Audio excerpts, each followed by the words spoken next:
Bien, bonjour à toutes et à tous. L'Université libre de la connaissance est heureuse d'accueillir aujourd'hui Pierre Lecause et le remercie vivement d'avoir accepté l'invitation à participer à cet entretien. Bonjour Pierre Lecause. Bonjour. Avant que nous entrions dans le vif de votre pensée, j'aimerais vous présenter en quelques mots. Vous êtes né à Fréjus, mais vos origines sont surtout bretonnes. Voilà, finistérienne. Finistériennes. Voilà. Vous avez fait des études supérieures de philosophie et de mathématiques à Toulouse, je crois. Et depuis quelques années, plus de 10 ans, je crois, vous vivez en Dordogne, où vous vous consacrez pleinement, entièrement à l'écriture. Voilà, suivant l'expression consacrée. Voilà. Enfin, avant aussi, je me consacrais beaucoup à l'écriture. Oui, vous aviez écrit beaucoup d'ouvrages, notamment sur les voyages. Voilà, des récits de voyage, des romans et de la prose poétique, essentiellement. Donc justement, vous avez été ce qu'on peut appeler quelqu'un qui a une vie beaucoup consacrée au voyage, à la marche. Vous avez été un marcheur, je crois. Un dériveur urbain pendant très longtemps, oui. Mais aussi à l'étranger, notamment au Maroc. Oui. Dont vous avez ramené des récits, vous avez même écrit des guides, je crois. J'ai écrit un guide de Marrakech et un guide de Toulouse, un guide du piéton. Voilà. Et donc là, vous vous consacrez maintenant entièrement à l'écriture, on peut dire, sans que ce soit une expression formelle, c'est vraiment... Voilà. Et surtout à l'écriture, donc dans ce que j'appelle mon grand récit. L'Europe et la profondeur, même si je continue de temps à autre à publier des romans. Voilà. Alors vos premiers textes que l'on présente comme des proses urbaines, prose poétique urbaine, urbaines, qui sont parues en 1993 dans la Nouvelle Revue Française. Voilà. Depuis, vous avez publié plus de 40 ouvrages, des recueils poétiques, des fictions, des essais. Et des récits de voyage, comme je l'évoquais tout à l'heure. Vous avez obtenu le prix Prométhée de la Nouvelle pour L'autre versant du jour, publié aux éditions Le Rocher en 2007. Vous êtes l'auteur, en collaboration avec le peintre Pierre-Éric Laroche, d'un livre sur Vermeer. Voilà. Vermeer ou l'action de voir. Voilà. Et dont la parution a coïncidé avec la parution du premier tome de La Profondeur. Voilà. Donc c'est un livre important parce que justement, c'est le livre qui, à partir d'un travail sur la question de la perspective en peinture, va vous amener à vous engager dans ce grand œuvre, ce grand récit qu'est l'Europe et la profondeur, et qui va surtout autour duquel nous allons nous consacrer cet entretien. Grand récit qui comporte aujourd'hui 13 volumes publiés. Voilà, le 14e doit normalement sortir dans 3 mois. Le bruit du temps, voilà. Ce sera le 14e tome. Voilà, le dernier. Mais bon, en gros, j'ai 3 ou 4 manuscrits inédits d'avance. Très bien. Et le dernier étant celui qui vient de sortir il y a quelques mois, L'éternité et après. Voilà. Qui est donc le 12e tome qui est venu après le 13e, le paradis des orages, parce que c'était un texte que je tenais beaucoup à publier. Donc, voilà. D'accord. Et donc tous les personnes intéressées de toute façon retrouveront les références de vos livres, ils seront notés. Voilà, La Profondeur est publiée aux Nouvelles Éditions Loubatière, qui est un petit éditeur de la région toulousaine, petit mais très méritant. Qui vous suit depuis le début. Oui, oui. Alors, justement par rapport à cette transition entre cet ouvrage consacré à la peinture et l'Europe et la profondeur, cette dimension de la perspective, vous allez l'inscrire dans ce qu'on pourrait appeler une dimension et métaphysique et théologique. Voilà. Pourquoi et comment ce passage de la perspective à ce que vous allez appeler la profondeur? Voilà. Ce qu'on peut dire, c'est que la méditation sur la perspective a constitué ce que les phénoménologues appellent, je crois, le saut dans le cercle herméneutique. Voilà. Alors comment ça s'est venu? Il faut revenir à l'origine de l'écriture de cette profondeur. J'ai commencé à l'écrire au printemps 1996, mais évidemment je ne savais absolument pas que ça allait m'amener aussi loin dans ce genre de méditation. En fait, à cette époque-là, je vivais encore à Toulouse, et je venais donc juste de terminer le livre que j'ai écrit avec Pierre-Éric sur Vermeer, et je voulais mettre devant moi certaines idées qui m'avaient traversé quand j'écrivais ce livre, notamment la manière dont Vermeer utilise l'invention de la perspective dans ses propres tableaux. Alors évidemment, perspective, profondeur, le rapport est évident, hein. La perspective, c'est une invention picturale pour donner au spectateur d'un tableau l'impression de la profondeur, hein, quelque chose qui est plat et qui quand même s'ouvre en un espace. Sauf que cette perspective-là, et ça je l'ai compris avec Vermeer, enfin, la profondeur qui illustre cette perspective est très particulière, parce que de la profondeur, il y en a toujours eu dans les tableaux, hein, il y en a même à Lascaux, dit-on. Voilà. Sauf que la profondeur que ouvre l'invention de la perspective, c'est une profondeur qui est bien plus qu'un simple moyen pour donner à voir un espace. Hein, c'est ce que j'appelle une profondeur métaphysique, quoi, ou mathématique. Alors qu'avant, dans les autres tableaux, si on regarde les tableaux chinois ou n'importe quelle culture, il y a peut-être de la profondeur, mais elle n'est pas gagnée au prix de cette perspective. Donc ce que j'ai compris, c'est que la perspective, d'abord, c'était une guise nouvelle de l'être de l'espace, hein, c'est-à-dire c'est un espace où pour la première fois peut-être dans l'histoire du monde, l'étendue prend le pas sur le lieu. Alors chez vous, le terme guise revient très souvent, oui, qui est un terme très beau, très poétique et c'est un terme qui vient de la phénoménologie, voilà. Oui. En fait, la perspective, la profondeur perspective, c'est l'invention d'un espace nouveau. Voilà. Alors, cet espace, on y vit maintenant. Seulement avant qu'il devienne notre espace quotidien, il y a eu des batailles philosophiques énormes, quoi. Voilà. Alors pourquoi Vermeer? Justement, ce qui m'avait étonné chez Vermeer, c'est la manière dont il utilise le procédé, le grand schéma perspectif. Vermeer, donc c'est un peintre du XVIIe qu'on identifie au peintre de genre. Hein, c'est les gens qui, pour la première fois en Europe, au lieu de traiter des sujets religieux ou d'histoire ou de bataille, traitent des sujets tirés de la vie quotidienne.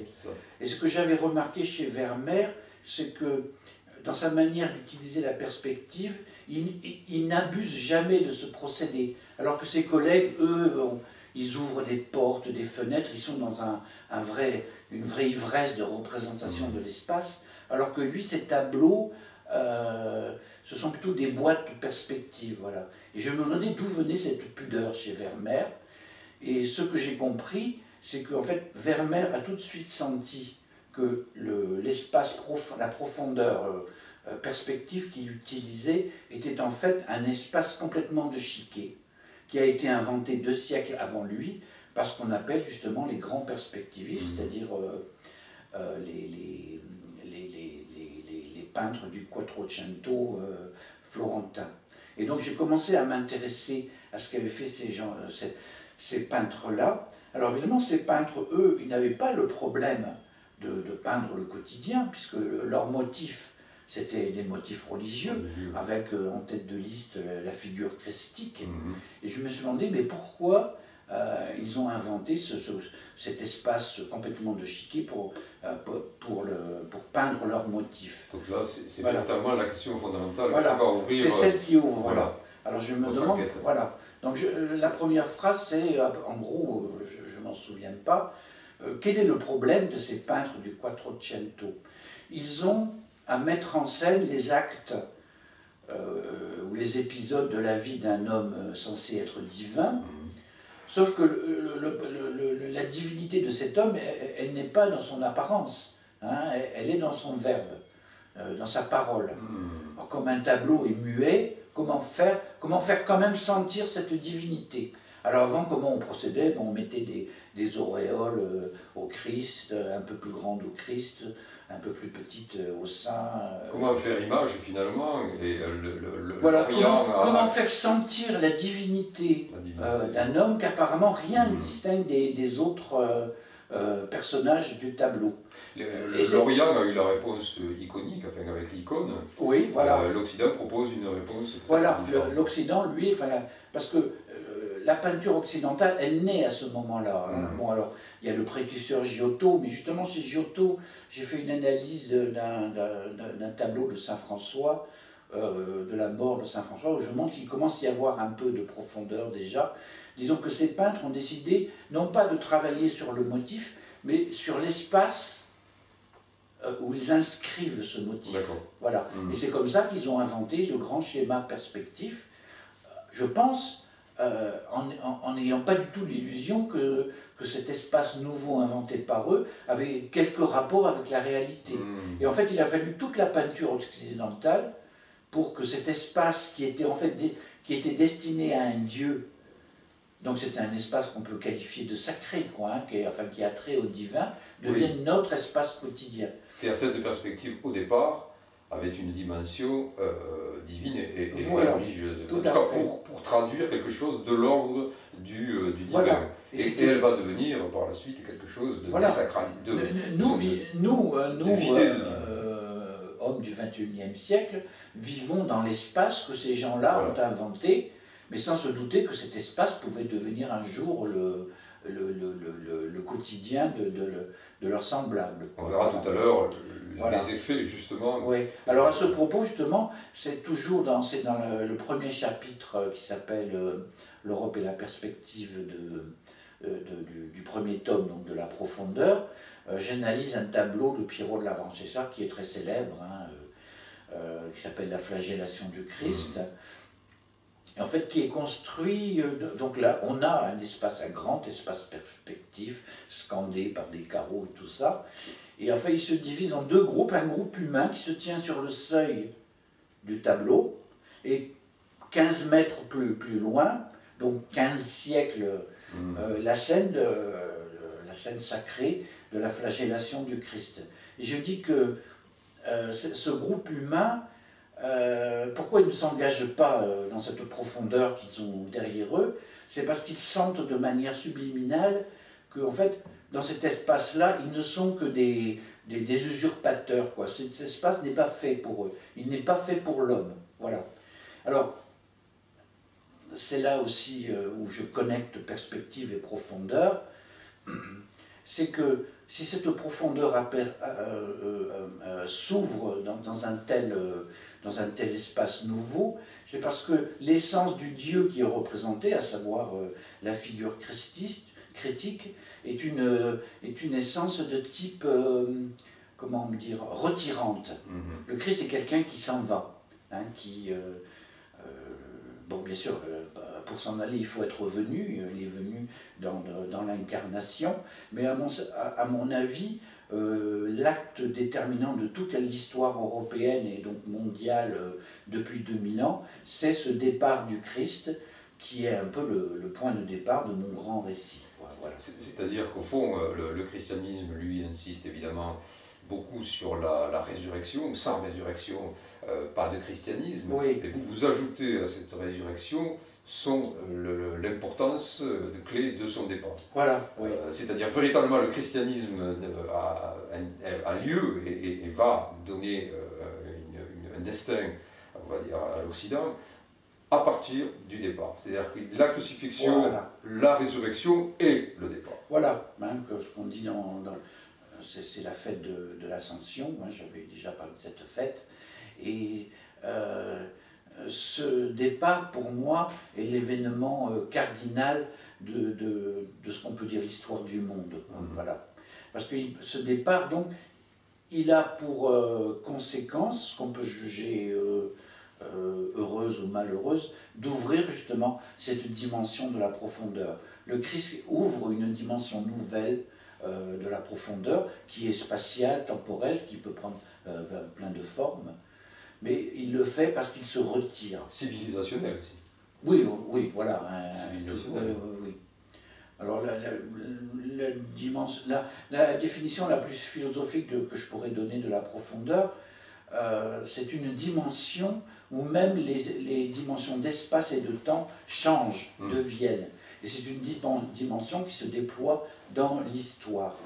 Mais alors, l'ouverture de cette dimension, elle peut être regardée comme malheureuse, parce que d'abord, c'est comme dit, je crois, le poète Yves Bonnefoy, la profondeur est une dimension fondamentalement humaine, peut-être dramatique, et c'est une dimension par où la substance du monde commence à se retirer. Alors cette idée m'a été donnée justement par un poème de Hölderlin, l'hymne Patmos, où il médite justement de ce moment du retrait du Christ, c'est-à-dire la détresse des apôtres après le départ du Christ. Il y a même dans un fragment tardif, il dit que l'ombre du Christ, il la compare à une peste. Voilà. Et alors il a cette parole, à mon avis, de voyant, car depuis les Christ, les noms des choses se sont fait rêve. Voilà. C'est-à-dire qu'en s'en allant, le Christ avec lui emporte la substance du monde, ce que dans mon livre j'appellerai plus tard le phénomène de la fuite des essences. C'est pour ça que dès le début, finalement, je lis la figure christique à ce que bien plus tard Nietzsche appellera le nihilisme. Quoi. En fait, c'est un Dieu, je ne veux pas commettre de blasphème, c'est un Dieu nihiliste. C'est ce que j'appelle un Dieu qui désenchante. Voilà. Ça, c'est un des grands paradoxes de votre pensée, de voilà. mettre en avant ce lien entre christianisme et nihilisme, voilà. comme l'avait fait. Je dis que le christianisme opère dans l'histoire à la manière d'un nihilisme, ce que Nietzsche avait bien vu. Lui, il a dit l'origine du nihilisme européen, c'est le christianisme, une phrase qui a beaucoup choqué. Oui. Mais moi je dis, elle est vraie, oui, mais c'est très bien.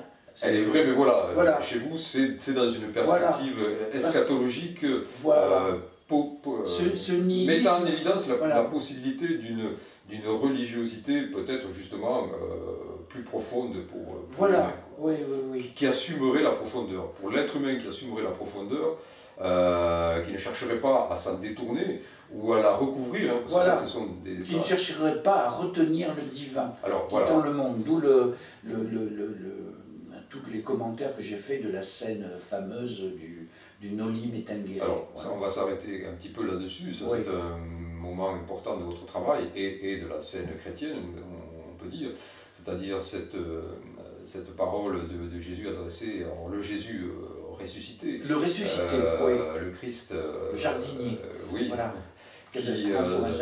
Qui s'adressant à Marie-Madeleine prononce ces paroles. Alors, donc Noli Me Tangere, traduite quelquefois, mais vous faites partie de ces gens qui considèrent que c'est une mauvaise traduction, comme ne me touche pas, mais qui est beaucoup plus pertinent, beaucoup plus signifiant et beaucoup plus spirituel lorsqu'on le traduit par ne me retiens pas. Voilà. Alors, cette injonction, quelle est sa portée et à la fois pour ce qui serait de le mettre en œuvre, ne pas retenir le Christ, mais aussi sa désobéissance.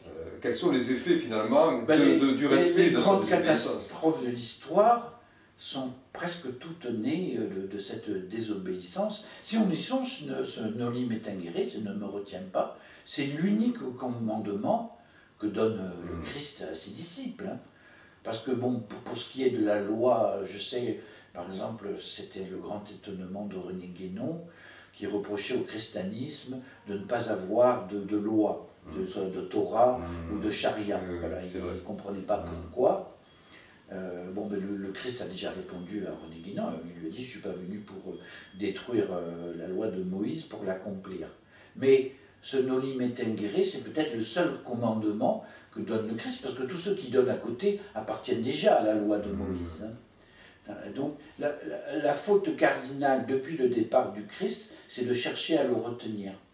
Alors il faut revenir à cette scène qui est extraordinaire, donc c'est la scène du matin de Pâques, hein, où Marie-Madeleine vient s'occuper du corps du crucifié, elle ne le trouve pas, donc elle ressort du tombeau un peu éperdue, et puis donc elle voit un homme qui est dans le jardin autour de ce tombeau vide, et qu'elle prend d'abord, c'est très amusant, c'est presque comique, elle prend d'abord pour un jardinier, donc elle lui dit, vous ne savez pas où on a mis mon Seigneur, et donc c'est amusant d'ailleurs, c'est ce que disait Stéphane Zadensky, que c'est le personnage le plus hébreu de toute l'évangile, parce qu'il dit c'est quelqu'un qui confond Dieu avec un jardinier, alors qu'il y en a d'autres plutôt qui confondent des jardiniers avec Dieu. Oui. Voilà. Et donc... c'est toute la difficulté du grand problème de la reconnaissance. Oui, voilà, oui. Alors disons, l'erreur juive serait de confondre Dieu avec un jardinier, et l'erreur chrétienne serait celle inverse. Bon, on ne va pas partir sur cette piste. Et donc, c'est au moment où le Christ la nomme qu'elle le reconnaît, et donc à ce moment-là, elle va un peu pour l'étreindre, pour le retenir. C'est là qu'il dit « ne me retiens pas », parce qu'en fait, qu'est-ce qui se passe, j'imagine ce qui se passe dans la tête de la sainte de Marie-Madeleine à ce moment-là, toutes les conditions sont réunies pour refaire le jardin d'Éden, quoi. Hein. On a un jardin, on a un jardinier qui est le nouvel Adam, qui est Jésus, et elle se verrait bien, évidemment, en position de nouvelle Ève. Et alors le noli tangere du Christ casse ce fantasme, hein, en lui disant, mais je suis... Enfin, qu'est-ce qui lui signifie à cet instant-là? Je ne suis pas revenu, je ne suis pas venu pour refaire le coup, si j'ose dire, de la chute, du jardin d'Éden, qui est quand même un épisode qui s'est assez mal terminé, hein, puisqu'il y a eu la chute à la fin. Et à mon avis, c'est un des secrets de la révélation chrétienne. On dit souvent... donc il y a eu à l'origine de l'histoire, il y a eu la chute, le péché originel, et puis donc le Fils de Dieu est venu pour rédimer ce péché originel, probablement. Enfin, dans l'économie chrétienne, c'est la démarche. Enfin bon, autant que je puisse constater autour de moi, le péché originel n'a pas disparu, enfin le péché n'a pas disparu, hein, le Christ n'a pas fait disparaître, il a pardonné, mais il ne l'a pas fait disparaître, et à mon avis, ce qu'il fait, c'est il ne vient non pas pour sauver le monde, comme on dit, que pour liquider la première création. Voilà. C'est-à-dire son message évangélique, sa bonne nouvelle, et finalement est une sorte de graine qu'il plante pour aller vers une création seconde. Voilà, donc, celle que prédit l'Apocalypse quand il dit qu'il y aura une nouvelle terre et un nouveau ciel. Et une humanité nouvelle. Et il y aura une humanité nouvelle. Voilà. Parce qu'en fait, la tentation de Marie-Madeleine, c'est d'édifier le paradis terrestre. Voilà, c'est ça. Et ça fait... Ce qu'on peut comprendre, hein, voilà. Bien sûr, voilà. Surtout en présence de celui qui sera même de... Voilà, du Logos incarné. Voilà, absolument. De l'édifier. On va se remettre à vivre comme Adam et Ève. Et ça, c'est un des éléments aussi clés de votre travail, c'est de mettre l'accent sur les dérives qui participent de cette tentation-là. Oui. C'est-à-dire l'homme refusant, parce que la profondeur, au fond, le Christ la met en évidence par son départ, mais elle existe déjà à partir de la chute. Oui, elle a commencé à la chute ouvre quelque chose. Vous avez tout à fait raison. Et d'une certaine façon, cette chute, cette profondeur ouverte, est difficile à assumer par l'humanité, et elle ne cesse, peut-être depuis ce moment-là, de vouloir bâtir quelque chose qui serait à la fois un arrêt du temps, une fixation dans l'espace, qui prendrait le nom de paradis terrestre. Voilà, oui. Différemment depuis et c'est un fantasme qui a l'Antiquité. conduit à chaque fois à des catastrophes historiques, quoi. Même si l'intention était bonne, je pense par exemple au communisme, c'est une sorte d'hérésie du christianisme, quoi, hein, puisque lui, ce dont il rêve, c'est d'établir, peut-être, bon, il le dit, évidemment, Marx ne le dirait pas comme ça, mais une sorte de paradis sur terre, c'est-à-dire sous la figure de la fameuse société sans classe, quoi. Voilà. Et on a vu ce que ça a donné. La figure de l'homme nouveau. Voilà, l'homme siècle, nouveau, qui est le fantasme de tous les totalitarismes. Hein. Oui, oui, oui. Qui continue avec le transhumanisme. Oui, par exemple. Bâtir un homme nouveau. Voilà, toujours, oui, oui. Donc il y a véritablement un écueil dans cette venue. Alors cette venue du Christ, son départ, ouvre donc une profondeur avec un espace et un temps que lui, sans le dire ouvertement, mais à travers son anonyme étanguéré, me semble-t-il, adresse à l'homme quelque chose qui serait comme au-delà de l'injonction, un avertissement à mettre en œuvre un rapport qui ne soit pas justement celui mondain dans son rapport au temps et à l'espace. Oui. Maintenir cet espace dans sa dimension religieuse, profondément religieuse, essentiellement religieuse. Oui, parce que la signature de cette profondeur, c'est que dans son élément, l'espace et le temps changent. Ah, voilà. Et l'espace devient l'espace où nous vivons aujourd'hui, c'est-à-dire l'espace moderne, hein, celui dont j'ai dit tout à l'heure que l'étendue avait pris le pas sur le lieu. C'est-à-dire que dans l'espace pré-perspectif ou pré-profond, les choses étaient les lieux. Voilà, hein, il y avait d'abord les lieux, et puis l'espace, c'est-à-dire le spatium, qui en latin, je crois, veut dire l'intervalle, se disposer autour d'elle. Tandis que là, dans notre espace moderne, voilà, c'est-à-dire que dans notre espace moderne, c'est le contraire. Il y a d'abord l'espace, hein, l'objectivation, et après seulement les choses viennent prendre place dans cet espace. Voilà, oui. Ça a l'air très métaphysique et très abstrait, mais si vous regardez les paysages d'aujourd'hui, c'est l'effectuation de cette guise, puisque vous aimez ce mot, nouvelle de l'espace. Je sais, la dernière fois que j'ai pris le train, je l'ai pris c'était entre Paris et Lyon, un TGV, et autour de moi, de chaque côté de la voie, défilaient donc des zones industrielles ou commerciales avec ces bâtiments plantés comme ça dans l'espace, qui semblent un peu étrangers à l'espace, quoi. Voilà, oui. Alors justement, si on reprend un peu cette économie un peu que vous ouvrez dans votre pensée, c'est-à-dire que ce nouvel espace et ce nouveau temps qui sont pour le Christ adressés à l'homme, envoyés à l'homme, destinés, qui deviennent destinaux. Ils sont faits en fait pour sa liberté. Hein. Voilà. Alors, normalement ils sont faits pour la liberté et ce que vous appelez une dimension de vérité. Voilà. La perspective, elle, ouverte par les peintres, va être saisie par la modernité, mais comme neutralisant toute sa dimension religieuse, de vérité, de liberté, au profit d'un espace neutre avec notamment Galilée, par exemple. C'est ce que m'a fait comprendre Vermeer.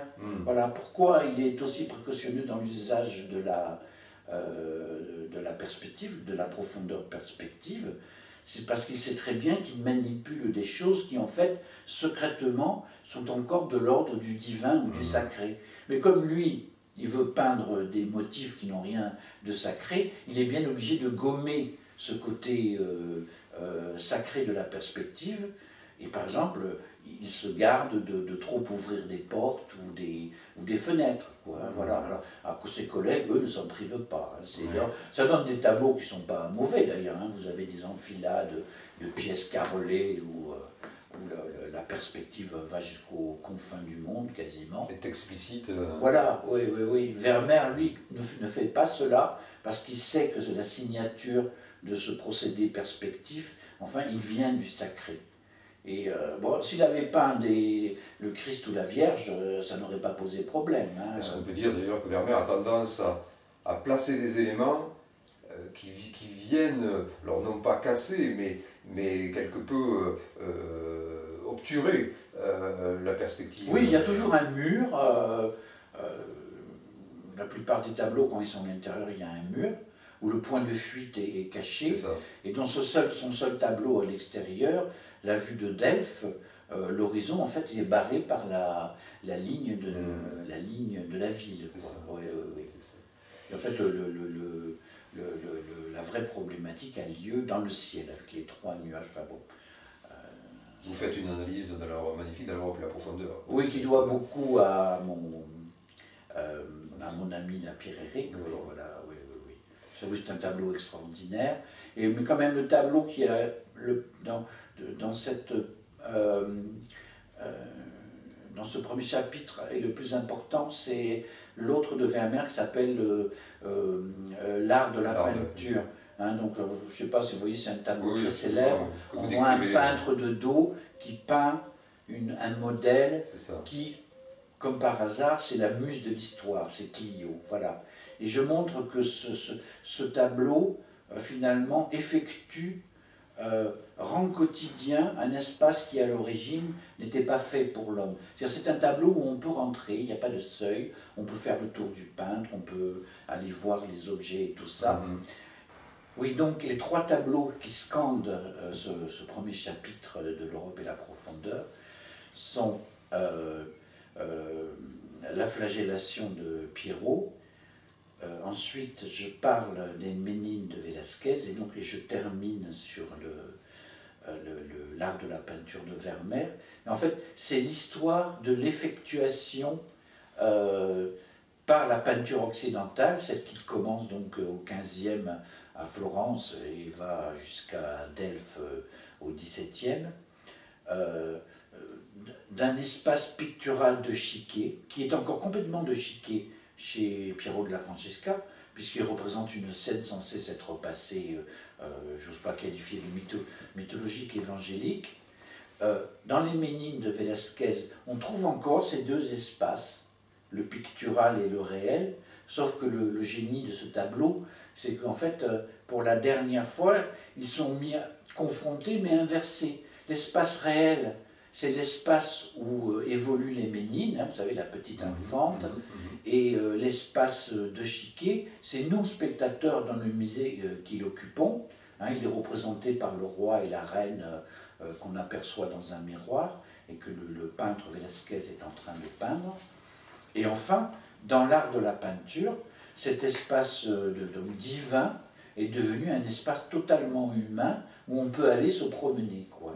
Donc en quelque sorte, l'histoire de cette peinture occidentale, peinture perspective, c'est l'histoire d'une appropriation d'un espace sacré qui à l'origine n'était pas fait pour l'homme, et c'est celui où nous vivons aujourd'hui. C'est ça qui est important, hein. Moi j'écris pour parler de nous, de notre temps. Oui, hein. Voilà, oui, pas... je ne reste pas dans le ciel des idées à dire d'où vient la perspective et tout ça. Oui.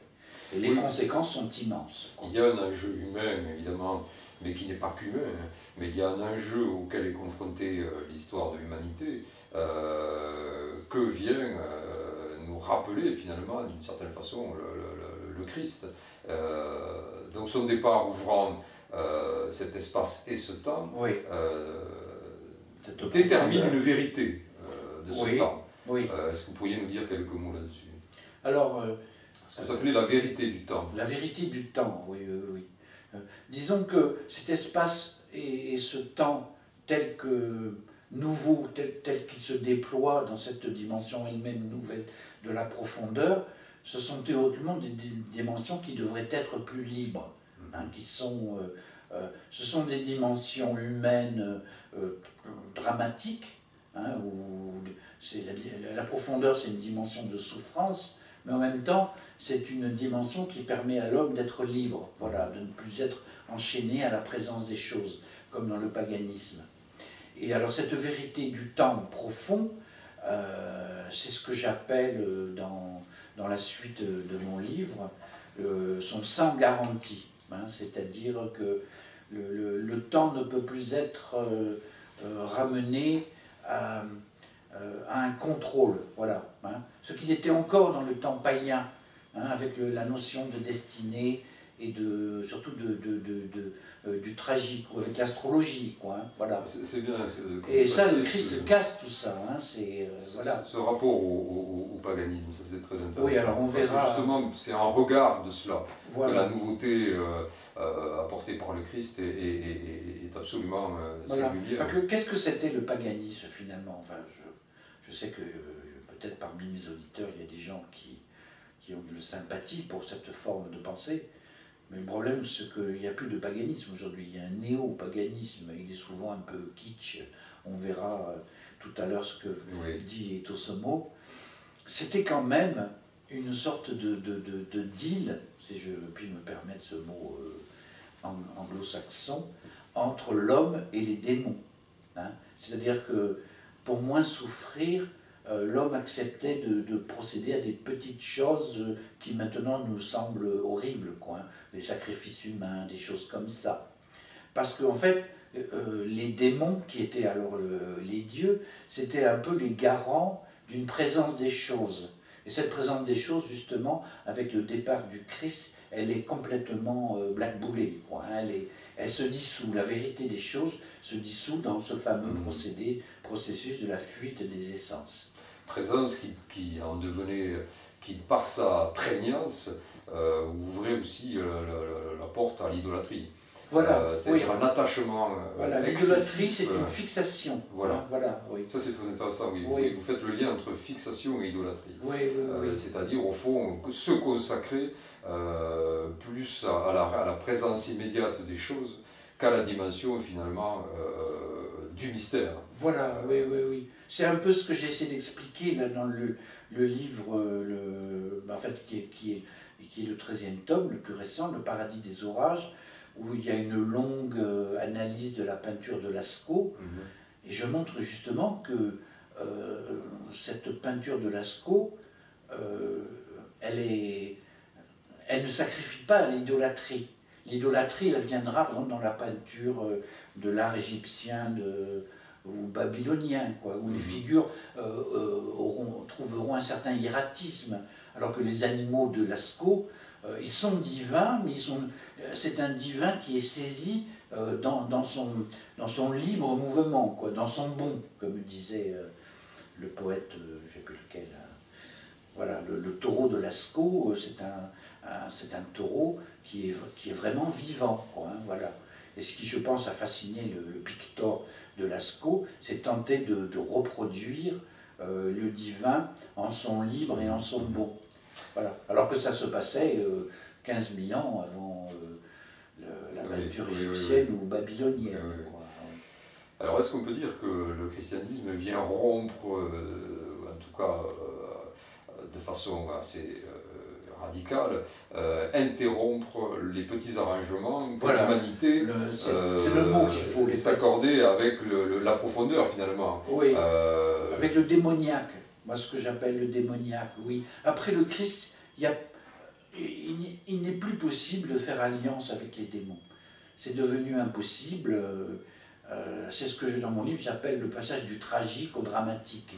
Hein, le tragique, bon, il a eu son heure de gloire, hein, et qu'est-ce que c'est une tragédie grecque? J'ai beaucoup travaillé sur l'Oedipe roi de Sophocle. Finalement, c'est nous faire accepter aux spectateurs, hein, la fameuse catharsis aristotélicienne, quelque chose qui est proprement scandaleux, c'est-à-dire le châtiment d'un innocent. Oedipe n'est pas responsable d'avoir tué son père et épousé sa mère. Hein. Mais quand même, il fallait faire comprendre qu'au-dessus de la loi humaine, il y en avait une autre divine, dictée par le destin, où on devait accepter le châtiment de l'innocent. Et donc, à cet Oedipe roi, j'oppose le récit de la passion du Christ des évangiles, qui lui n'est pas une tragédie, qui est un drame. C'est différent. Parce que dans le récit de la passion du Christ, à chaque fois, ce sont les hommes qui provoquent la crucifixion. À chaque fois, tout peut s'arrêter, il n'y a pas de destin. Si Ponce Pilate, au lieu de céder aux injonctions des grands prêtres du Sanhédrin, décidait de libérer le Christ, ce dont d'ailleurs il est tenté à un moment, il n'y aurait pas de crucifixion. Alors, il n'y a pas de destin, mais est-ce qu'il y a malgré tout... Donc il y a une responsabilité, il y a un libre arbitre. Pilate a le choix entre crucifier et ne pas crucifier. Voilà. Alors que Oedipe, ou le sort qui est réservé à Oedipe, il n'y a pas de choix. C'est une machine irrépressible qui conduit Oedipe à faire ce qu'il ne voulait pas faire. Voilà. Donc vous ne partageriez pas l'idée que la décision de Pilate, la crucifixion du Christ, relève quand même d'une nécessité? Oui, mais alors là, c'est une nécessité eschatologique, quoi. Voilà. Mais à chaque fois, ça pourrait ne pas être. Voilà. Les hommes ont la liberté de décider s'ils vont crucifier ou ne pas crucifier. Voilà. Alors que Oedipe n'a pas cette liberté. Oui, tout à fait. Et en même temps, chez Oedipe, ou dans les tragédies, c'est rappeler la présence et la domination des dieux. Voilà. Aussi, d'une certaine façon, oui. Une loi implacable, voilà. Dans laquelle... Une loi qui est incompréhensible à l'homme. Parce qu'elle n'est pas enseignante pour l'homme dans son propre édification. Oui. Ou alors, au minimum, c'est-à-dire respecter le pouvoir et la puissance des dieux, reconnaître la puissance des dieux. Oui. Tandis qu'avec le christianisme et la venue du Christ, on a quelque chose de l'ordre d'une eschatologie qui serait la constitution d'une humanité à la fois libre, en rapport avec la vérité, et qu'il le ferait en pleine conscience et en pleine intelligence. Oui, oui, oui, oui. Me semble-t-il. Alors ça rejoint la question que vous me posiez sur ce que c'est que la vérité du temps. J'avais commencé à dire, cette vérité, c'est le sang garanti. C'est-à-dire que le temps profond, tel qu'il s'ouvre avec l'ouverture de la dimension de profondeur, c'est un temps donc de liberté, mais qu'on ne peut pas contrôler. Alors que finalement, dans le paganisme, il y avait quelque chose de cet ordre, justement, par la notion de destin, ou la notion aussi du temps des astres, tel que il y a juste par exemple la science de l'astrologie, le temps des oracles. Avec le Christ, c'est la fin des oracles, c'est ce que dit Plutarque, justement. C'est aussi, avec le paganisme, le peuplement disons, du réel par de multiples dieux ou esprits qui permettaient de garantir à l'homme une certaine protection, une certaine assurance. Une assise à la présence des choses. Voilà. Et cette assise, et à leur propre présence. Avec le départ du Christ, elle disparaît complètement. C'est pour ça d'ailleurs que j'en déduis une origine que je qualifierais de théologique de ce qu'on appelle en mode économique le capitalisme ou en mode philosophique la technique, la technique avec majuscule de Heidegger. Finalement, c'est le dernier moyen. Voilà, le fameux Gestell. Oui. C'est le dernier moyen qu'a trouvé l'humanité face à cette peur que lui communique le gouffre de la profondeur, pour tenter de donner encore quelques assurances à la présence des choses. Voilà. Mais bon, cette présence, l'être moderne de l'étang, maintenant ce n'est plus que la calculabilité, ce que les altermondialistes appellent la marchandisation du monde, et donc Heidegger appelle le réel, c'est le calculable, comme disait Niels Bohr. Voilà, c'est la dernière défense de la présence des choses face à ce gouffre qui le happe de la profondeur. Voilà. Oui, car le calcul serait ce qui offre à l'homme la garantie de la maîtrise totale. Oui, c'est une guise minimale, un peu décevante par rapport... le résidu, finalement. Oui, voilà. Mais disons que les hommes s'y accrochent. Ils ont besoin de garanties, forcément. Alors qu'ils doivent assumer l'entrée dans la dimension de la profondeur, quoi, voilà. Où il n'y a plus de garantie, où le temps lui-même, l'essence du temps, de toute façon, c'est quand même un sans garantie, hein, parce que si on peut prévoir tout ce qui va arriver, le temps s'abolit, quoi, hein, voilà. C'est ce qui fait du christianisme et de l'enseignement du Christ un scandale pour voilà. l'humanité aussi.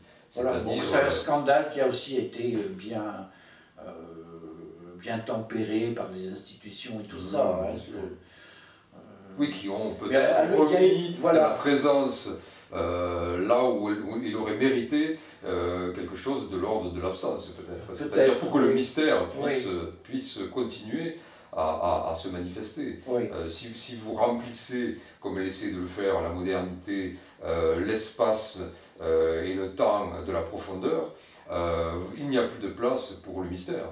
Non, plus aucun. Non, non, non, non. C'est là que j'introduis les deux notions qui font le titre du troisième tome, là, celle d'empire et de royaume. Alors pour le dire abruptement, l'empire, c'est toutes les puissances qui veulent ce contrôle du temps, c'est-à-dire la spatialisation du temps, et le royaume, ben, c'est tous les gens qui s'efforcent de faire le contraire, quoi, voilà. Et je montre que dans les débats, même politiques les plus futiles, de notre modernité, on trouve toujours cette opposition entre l'empire et le royaume. Voilà. Donc le royaume, ce serait plutôt la préservation... Au sens évangélique, quoi, hein, oui. Le royaume des cieux, voilà, mon royaume n'est pas de ce monde, voilà, c'est dans ce sens-là. Voilà. Est-ce qu'on pourrait traduire cela par le fait de maintenir une expérience intérieure de la profondeur, je l'évoquais précédemment, qui permet au mystère de se manifester. C'est-à-dire sortir de l'affairement, sortir des attachements, donc se détourner de la présence mondaine, sans renier évidemment la création. Ça, c'est toute la subtilité qu'il peut y avoir, hein, ne jamais penser que quand nous disons ou quand nous parlons de condamnation du monde, ce soit la condamnation de la création. Ça n'a rien à voir. Le monde, c'est la guise impériale finalement. C'est celle qui est soumise au prince, qui sait, lui,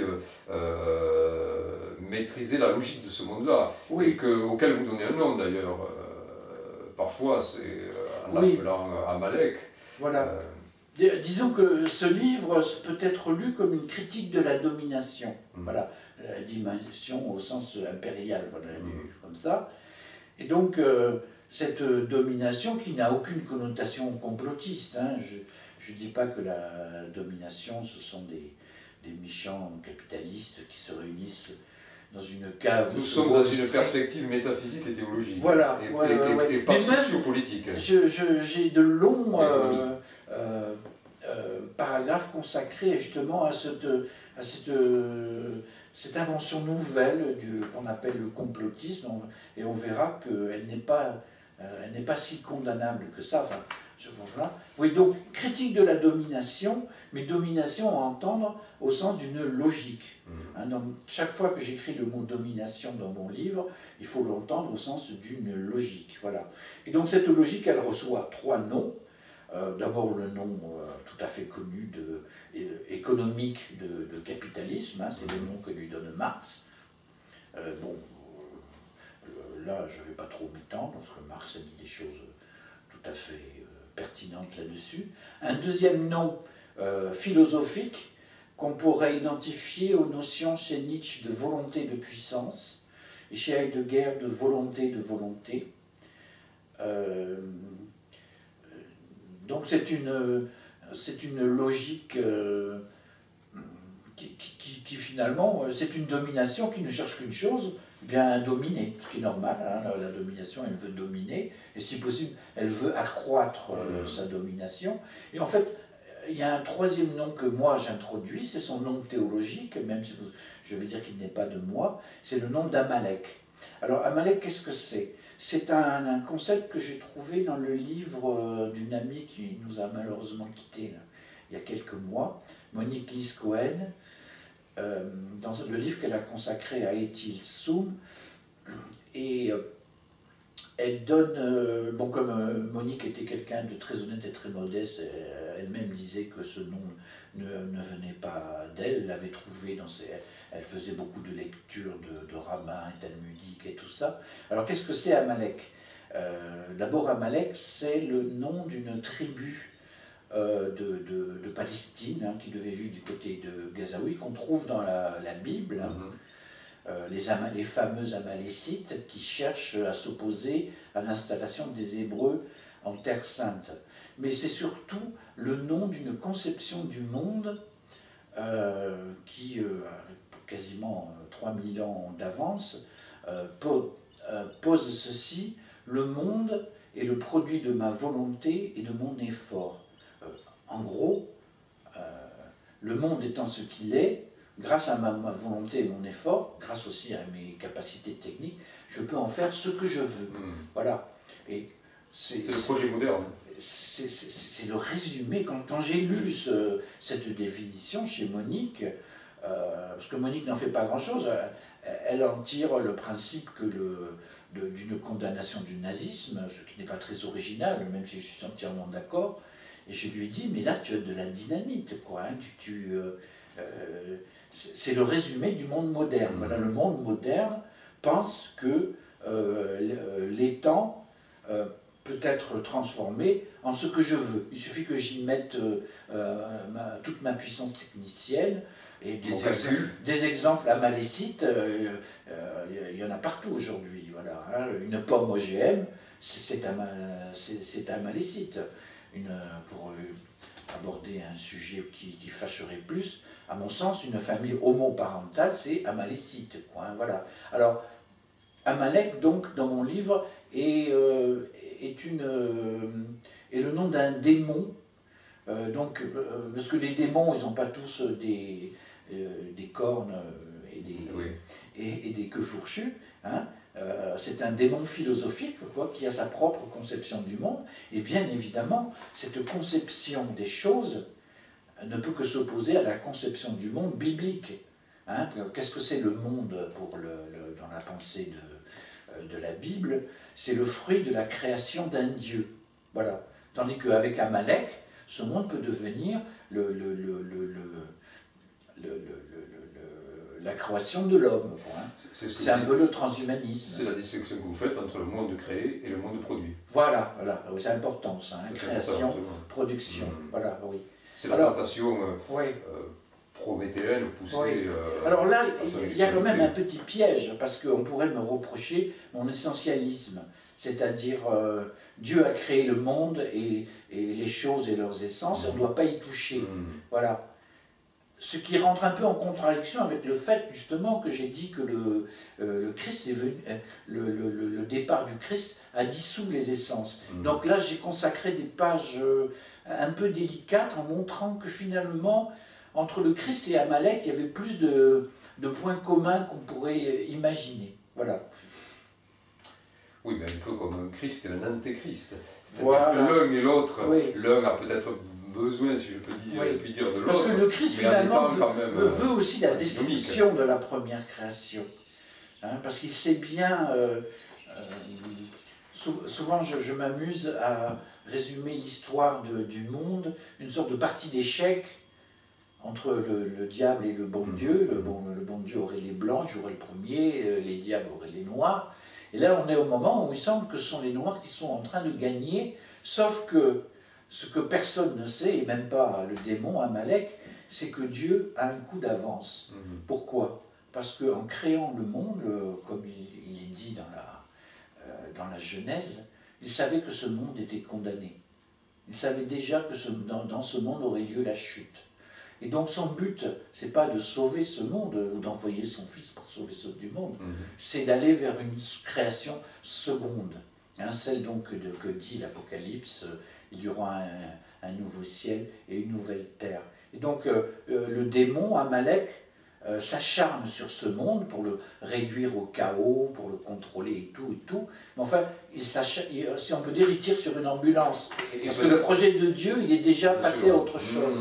Alors, je m'excuse d'expliquer ça de manière un peu enfantine. C'est absolument clair. Mais est-ce que justement cette figure d'Amalek, par rapport à, encore une fois, à cette économie cette économie eschatologique que vous évoquez, hein, c'est-à-dire la création de nouvelles terres, même d'une nouvelle humanité. Une création seconde. Voilà, une création seconde, qui pourrait être identifiable à une forme de fin des temps, mais transitoire. Oui. Elle nous permet peut-être d'évoquer la figure aussi du catéchone chez Saint Paul. Oui. C'est-à-dire Amalek pourrait être celui bien. qui, Oui. plutôt que de laisser libre cette profondeur où s'accomplit le dessein de Dieu, il vient en permanence essayer de la recouvrir, de combler cette profondeur faussement, évidemment, puisque c'est impossible, c'est d'essence divine. Il est impossible à l'homme de combler quelque chose qu'il n'a pas créé et dont l'essence ne lui appartient pas.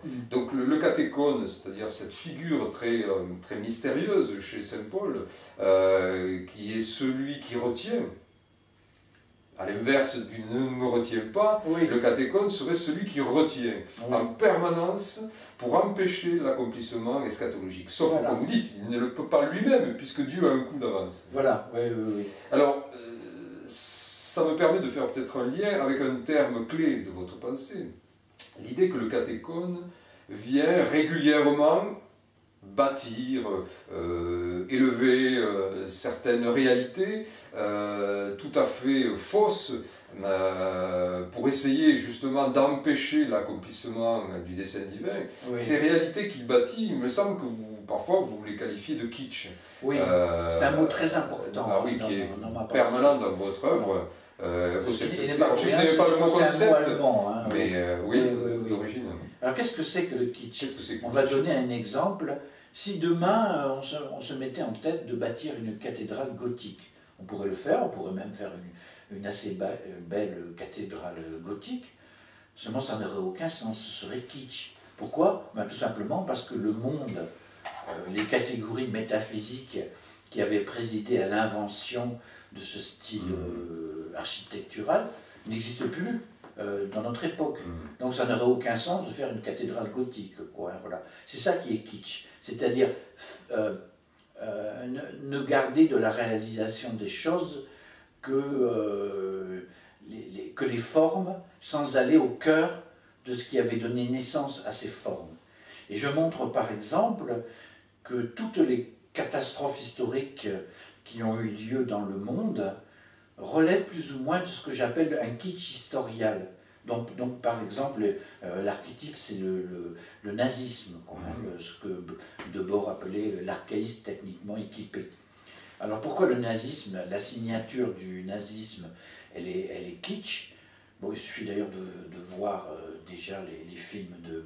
Comment il s'appelle cette cinéaste nazie là, Leni Riefenstahl. Voilà, qui sont plutôt très beaux, mais bon, qui sont esthétiquement, ils sont totalement kitsch, quoi. Elle nous fait du péplum, sauf que là c'est plus des Romains, mais c'est des Germains avec de beaux habits, des beaux défilés et tout. La signature du nazisme est kitsch, parce que, en gros, c'est toutes les sagas, toute la mythologie germano-scandinave, plus, ce que dit Debord, techniquement équipé, plus les V2, plus les avions en réaction, plus les Panzers et tout ça. Voilà. Et c'est cette alliance entre deux choses qui sont antinomiques, c'est-à-dire le plus ancien et le plus moderne, qui débouche sur du kitsch, voilà, un kitsch historial. Et c'est un peu toujours la tentation des entreprises totalitaires, voilà. On veut refaire quelque chose et on ne peut pas le refaire tout simplement parce que les catégories qui avaient précédé à ces choses ne sont plus dans l'histoire, quoi. Elles sont mortes, il faut accepter. Il faut accepter de dire que on peut aimer les cathédrales gothiques, mais en construire une maintenant, ça n'aurait aucun sens. Oui, voilà. Et d'autant plus totalitaire et amalécite que le projet est de combler la totalité de la profondeur. Parce que c'est ça le totalitarisme, c'est d'arriver à ne plus laisser aucun espace, et aucun temps d'ailleurs, à quelque autre initiative que ce soit. Ce serait au fond peut-être que, pour reprendre une expression célèbre qui a fait couler beaucoup d'encre et qui a créé beaucoup de polémiques, c'est une fin de l'histoire. Mais une fin de l'histoire trop précoce, trop prématurée, Oui. qui ne serait pas celle qu'avait prévue ou avec ce coup d'avance que nous prévoit. Parce que dans l'eschatologie chrétienne, la fin de l'histoire, bon, la fameuse descente de la Jérusalem céleste sur terre, ça va quand même dans le sens d'une création seconde du monde. Hein, voilà. C'est ça le projet finalement de l'eschatologie chrétienne. Non pas sauver ce monde, le transformer en un paradis, mais aller vers une création seconde. Et alors que deviendra justement, on peut se poser la question, j'ai un peu joué à l'auteur de science-fiction, que deviendra cette première création? Eh bien tout simplement, il deviendra l'enfer. L'enfer sur lequel s'acharneront tous les démons et où iront tous les damnés, c'est-à-dire ceux qui ont cru jusqu'au dernier moment à la position philosophique d'Amalek. Voilà. Je parle, ça pourrait prendre la forme d'un enfer écologiste, quoi, où on gratterait tous le fond de la poubelle tchernobylienne. Voilà, parce que Dieu ne peut pas créer l'enfer. Le Dieu n'étant qu'amour, il ne peut pas créer un lieu de souffrance. Donc c'est l'homme lui-même, parvenu tout au bout de la démarche du péché originel, qui crée l'enfer en transformant la planète qu'il avait reçue en un dépotoir. Quoi. Voilà, oui. J'ai une longue analyse, je montre justement le rapport entre la pollution et le péché originel. Je me demande si la pollution, telle qu'elle se développe aujourd'hui de manière effrayante, n'est pas une des conséquences les plus modernes du péché originel, quoi. De ce désir finalement de devenir pareil aux dieux, comme le disent Adam et Ève. Voilà. Alors justement, ce pareil aux dieux, c'est-à-dire devenir créateur, l'homme, l'être humain, devenir à son tour ce créateur, celui qui bâtirait ce nouveau monde. Voilà.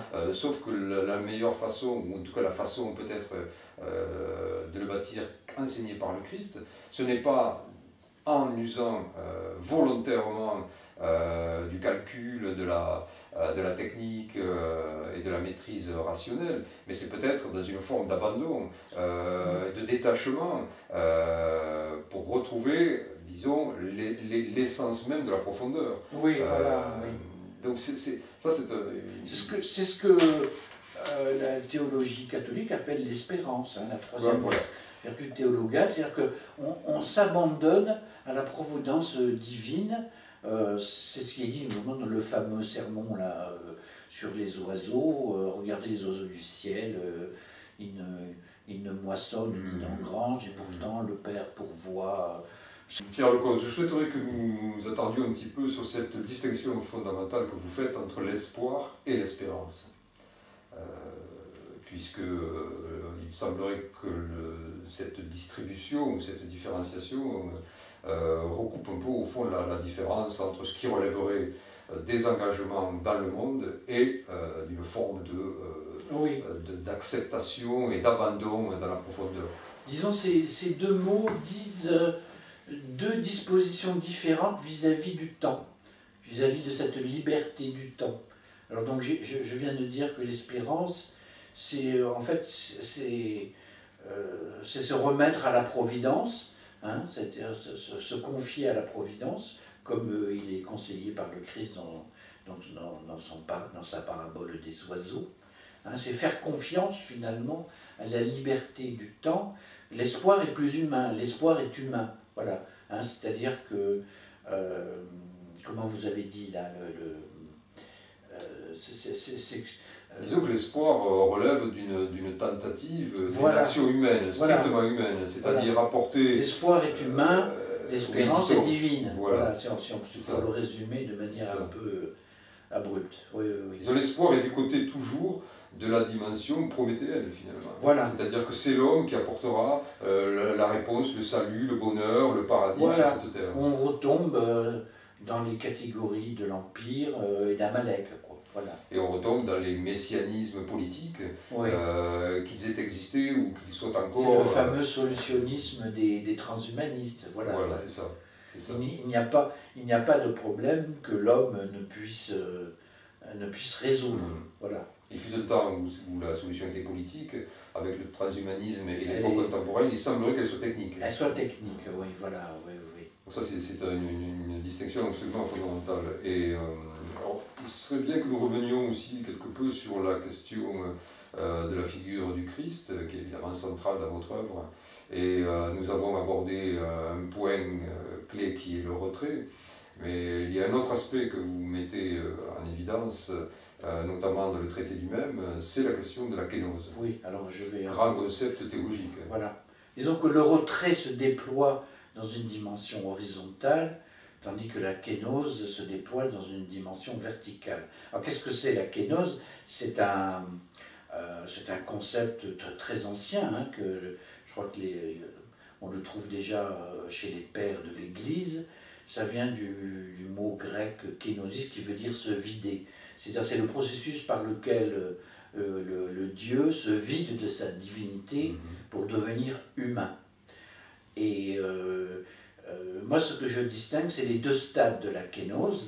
Ce que j'appelle la kénose par l'eau, qui est matérialisée dans les évangiles par le baptême du Christ. C'est pour ça que justement dans ce traité du même, où je parle pour la première fois de ce concept, l'illustration de couverture, c'est ce tableau admirable de Piero della Francesca, le baptême du Christ. Donc ça, c'est la kénose par l'eau, où le Dieu se fait humain. Et il y a la deuxième kénose, c'est tout simplement la kénose par le sang, c'est-à-dire c'est la crucifixion. C'est-à-dire où le Dieu non seulement n'est même plus humain, mais il devient, comme il est dit dans les psaumes, un ver qui se tord dans la boue, quoi, hein. Il est moins qu'humain, d'une certaine manière, hein, par la croix. Voilà. Et donc c'est un concept important parce qu'il permet de comprendre pourquoi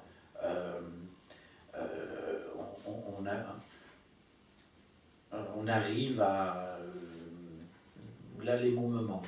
C'est-à-dire que l'évidement du Dieu doit permettre à l'homme de se remplir de cette présence-là. Oui. Non pas de la présence des choses, mais de la présence du divin, finalement. Voilà. Ouais, c'est-à-dire que le Dieu s'évide, et cet évidement est offert à l'humanité en vue de sa plénitude, finalement, qui serait cette dimension eschatologique que permet la profondeur. Ouais. Ce n'est plus de se remplir de la présence des choses, mais pour essayer de combler une profondeur qui est non remplissable, mais au contraire, essayer de se remplir de la présence du divin. Et tout ce qui nous détourne du divin, c'est bien l'effort humain qui consiste, de façon amalécienne, en tout cas détournée, de remplir cette profondeur par des éléments eux-mêmes d'ordre mondain. Voilà, oui. Je sais que cette notion de kénose, elle a joué un rôle important dans l'écriture de mon livre, parce qu'elle apparaît assez étrangement tout à la fin du traité du même, qui est en fait la troisième partie. C'est une partie qui est consacrée à la lecture de l'œuvre de Philip K. Dick, vous savez, ce romancier américain de science-fiction, qui s'appelle Les Variations Ulbickiennes, dont j'ai fait aussi un autre livre paru aux éditions Horizon, qui s'appelle Philip K. Dick et la théologie. Et tout au bout de cette lecture de K. Dick, que je considère comme un des très grands, peut-être pas écrivains, mais disons penseurs à l'état sauvage du XXe siècle, surgit cette notion de kénose qui va faire rebondir toute la rédaction de la profondeur, et en particulier me fait aboutir à ces deux notions qui en découlent d'empire et de royaume, quoi, et du combat spirituel qui toujours les oppose. Voilà. Alors il faut rappeler, donc l'empire sont toutes les puissances qui justement s'opposent à cette liberté du temps, à cette espérance, hein, cette disposition qu'a l'homme à l'espérance. en cherchant à spatialiser le temps, c'est-à-dire à transformer ce qui est de l'ordre du mûrissement. Voilà. Du mûrissement de la vérité. Voilà, du mûrissement de la vérité en quelque chose qui serait en quelque sorte spatialement segmenté. C'est pour ça qu'au début de ce tome, là, l'Empire et le Royaume, il y a une longue analyse du rôle que joue la cybernétique, en gros la micro-informatique dans nos vies. Et je montre que ce que recherche en fait la cybernétique, hein, c'est la spatialisation de la pensée par le motif, le clic magique. C'est-à-dire que intellectuellement, je sais que j'ai beaucoup d'amis qui me disent tu as tort, moi j'ai pas d'ordinateur, j'en veux pas. Et ils me disent tu as tort parce que avec l'ordinateur tu peux je sais pas, aller consulter un livre au fond d'une bibliothèque australienne et tout ça.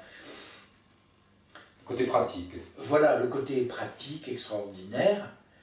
Et à chaque fois, j'ai envie de leur dire, oui d'accord, mais ce livre, donc tu l'as à disposition, mais est-ce que tu l'as lu? Voilà, parce que j'ai l'impression que parfois l'informatique nous permet... Je peux lire tout ce que je veux hein, dans le monde, je peux voir tous les films que je veux, et écouter toutes les musiques, mais pratiquement, est-ce que je le fais? Finalement, je me contente d'avoir en stock tout le savoir du monde. Oui, la bibliothèque virtuelle. Voilà, une bibliothèque de Babel virtuelle, mais dans le fond, où je ne lis rien, quoi. Hein, c'est comme si, je ne sais pas, on avait tous ces beaux livres sur des étagères, mais que vous n'en tiriez jamais un seul, quoi. Ils étaient là pour le décor. Pour le décor, voilà, oui, oui. Et donc cette spatialisation de la pensée, c'est en fait une spatialisation parce que c'est une instantanéisation du savoir. Voilà.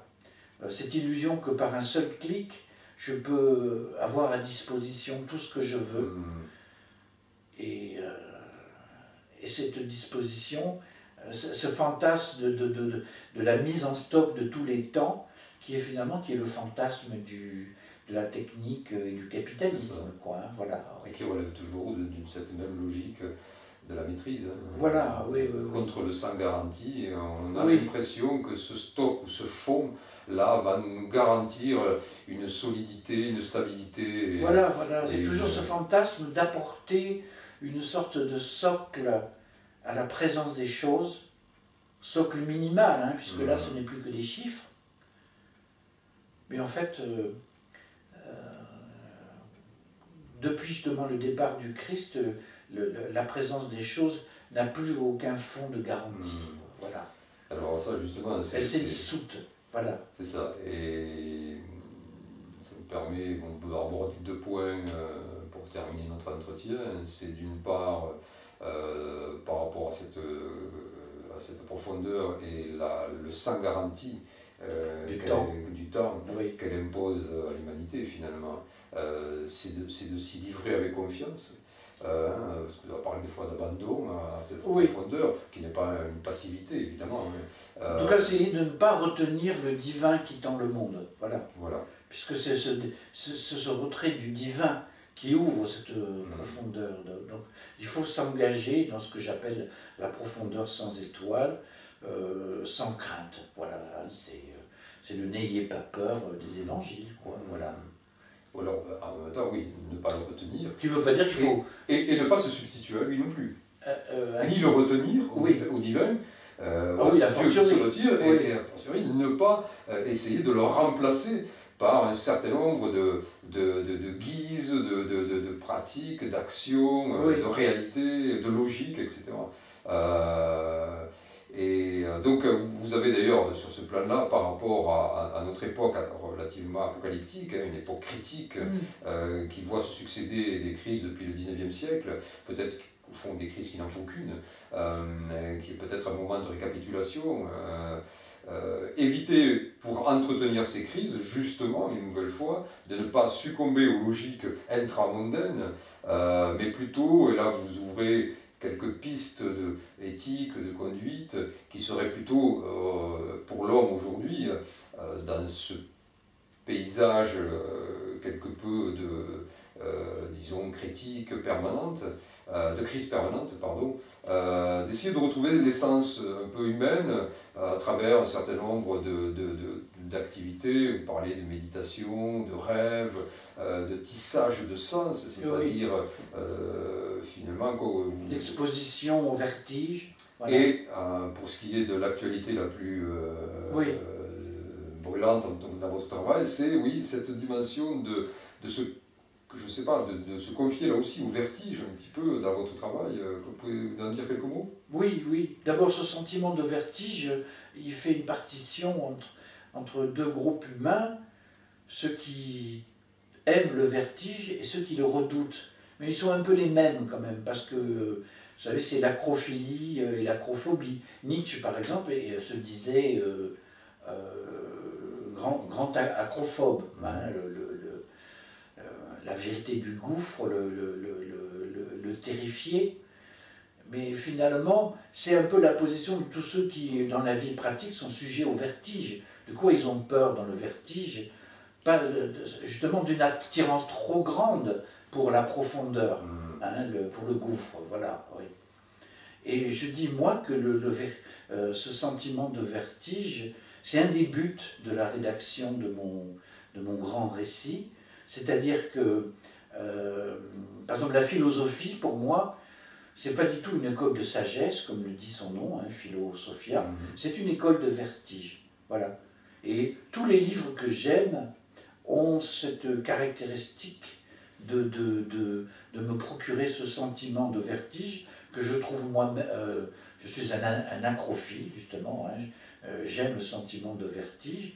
Les livres de philosophie, parce que pour moi, un bon livre de philosophie, c'est justement celui qui va me procurer un sentiment de vertige, qui va me faire toucher du doigt que certaines évidences que je croyais aller de soi ne vont pas du tout de soi. C'est à ça que sert la grande philosophie. Hein. C'est-à-dire que, pour ça, je suis un peu sceptique sur cette manière que beaucoup de journalistes aujourd'hui veulent faire des émissions pour vulgariser les grands philosophes. Parce que je dis, mais si vous allez au bout de la vulgarisation de Platon ou de Kant, sur quoi vous allez tomber? Vous allez tomber sur des platitudes. Hein, sans exagérer, on peut dire que Platon, ça se résume à cette idée que les choses ne sont pas ce qu'elles semblent, ou chez Kant, on ne peut pas savoir grand-chose, etc., etc. Il y a même chez Heidegger, il y a des platitudes voulues, quoi, hein. Le monde est monde, la parole est parlante. Oui. Et derrière de telles évidences, il y a un monde, il y a un abîme absolument vertigineux, quoi. Donc on peut vulgariser la science, on peut vulgariser la mécanique quantique ou la relativité générale, vulgariser les grandes philosophies, ça me semble un peu... on ne peut pas faire d'économie. Le risque est de neutraliser leur force voilà, leur profondeur. Leur dimension vertigineuse. Voilà, exactement. Voire scandaleuse pour disons, des comportements quotidiens. Quoi. Qui seraient eux-mêmes livrés, encore une fois, au pragmatisme, à l'efficacité, à la réussite, etc. C'est le grand danger, oui, tout à fait. De la même façon que peut-être une massification de la culture aurait tendance à neutraliser toutes les forces. Oui, parce que c'est bien de venir à la culture, mais il faut y venir pour de bonnes raisons. Oui. Voilà, c'est ça. Hein, c'est bien d'aller dans les musées, mais enfin, si on ne voit pas ce qui est en jeu, ça ne veut pas dire qu'il faut avoir une agrégation d'histoire de l'art pour regarder un tableau. Non, voilà, les tableaux nous parlent. C'est ça. Mais bon, ce tropisme, oui, culturel du monde, là, c'est un mot que je n'aime pas du tout. Hein, le mot de culture, je le trouve très vague, un peu prétentieux, tout ça. Voilà. Je préfère celui d'amour. Mais écoutez, Pierre Legault, ce terme, voilà, on va rester sur cette réalité me semble tout à fait assez puissante pour non pas conclure, mais en tout cas terminer cet entretien. Je vous remercie C'est moi. d'avoir participé et puis je vous dis à bientôt, Pierre Lecause. Ben écoutez, très volontiers.